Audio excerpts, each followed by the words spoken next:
नमस्कार।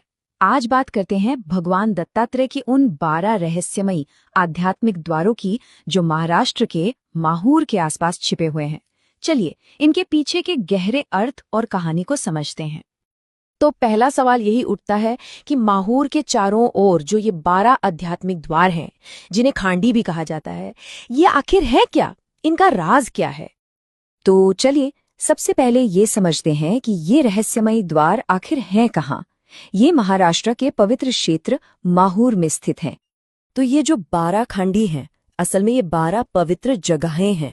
कहा जाता है कि यहाँ दिव्य दर्शन हुए थे और ये आज की नहीं, 14वीं शताब्दी में स्थापित हुई थी और माहूर के चारों ओर करीब 12 कोस के दायरे में फैली हुई हैं। लेकिन इन जगहों की अहमियत समझने के लिए सबसे पहले हमें खांडी शब्द का असली मतलब समझना होगा, क्योंकि ये सिर्फ एक नाम नहीं है, इसके पीछे गहरा अर्थ छिपा है। बहुत ही सीधे साधे शब्दों में कहें तो खांडी का मतलब होता है द्वार या गेट, मतलब किसी पवित्र तीर्थ क्षेत्र में दाखिल होने का रास्ता। इसे एक तरह का आध्यात्मिक चेक पॉइंट भी कह सकते हैं। पर बात यहीं खत्म नहीं होती। सबसे दिलचस्प यह है कि प्राचीन ग्रंथ लीला चरित्र में इसके एक नहीं 4 गहरे मतलब बताए गए हैं। पहला तो यही है कि ये किसी पवित्र इलाके का एंट्री गेट है। दूसरा, ये किसी तीर्थ तक पहुंचने का एक आध्यात्मिक रास्ता है। तीसरा, ये वो दरवाजा है जो पापों को खत्म करके मोक्ष की तरफ ले जाता है। और चौथा, एक ऐसी जगह जहां से सह्याद्री पर्वत के दर्शन होते हों।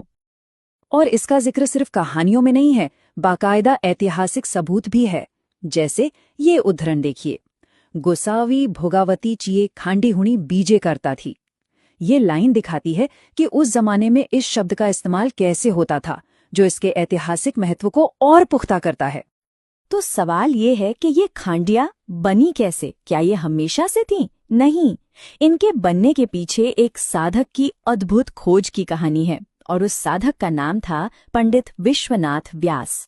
पंडित विश्वनाथ व्यास 14वीं शताब्दी में अश्वलायन ब्राह्मण परिवार में जन्मे थे।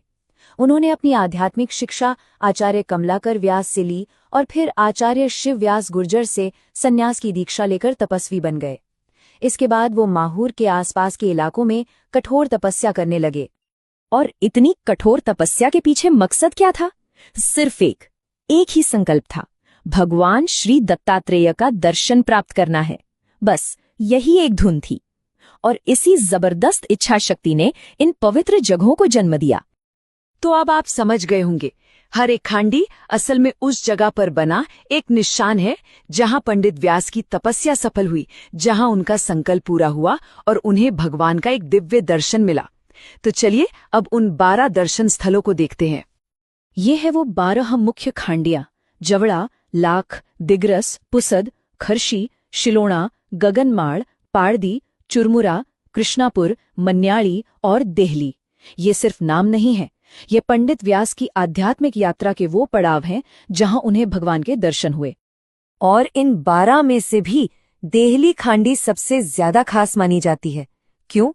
क्योंकि यहीं पर उनकी खोज, उनकी तपस्या अपने चरम पर पहुंची। यहीं पर उन्हें भगवान दत्तात्रेय के परम दर्शन हुए, साक्षात मानव रूप में, जिनके 32 शुभ लक्षण थे। बात सिर्फ इन 12 मुख्य जगहों पर ही खत्म नहीं होती। इनके अलावा 5 और उपखांडियां भी हैं जिनका अपना आध्यात्मिक महत्व है। ये हैं ढांडकी, जाम्भोरा, अंबाड़ी, मुड़ावा और दगड़धानोरा। तो अब सवाल ये उठता है कि ये तो 14वीं सदी की बात है, आज भी ये जगह आस्था के इतने बड़े केंद्र क्यों बनी हुई हैं? चलिए इनकी विरासत और लोगों की आस्था को थोड़ा और समझते हैं। देखिए, इन जगहों का जो महत्व है वो कई परतों में है। ये सिर्फ कोई ऐतिहासिक जगह नहीं है, बल्कि ये आज भी जीवंत आस्था का केंद्र है। क्यों? क्योंकि ये वो जगह है जहां साक्षात दर्शन हुए थे।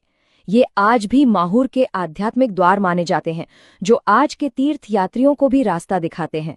और यहाँ जो अलग अलग रूपों में दर्शन हुए, वो इस विश्वास को और पक्का करते हैं कि यहाँ आज भी वो दिव्य ऊर्जा मौजूद है।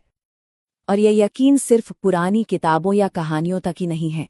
सबसे बड़ी बात यह है कि आज भी भक्त ये अनुभव साझा करते हैं कि उन्हें इन्हीं जगहों पर भगवान के अलग अलग रूपों में दर्शन होते हैं।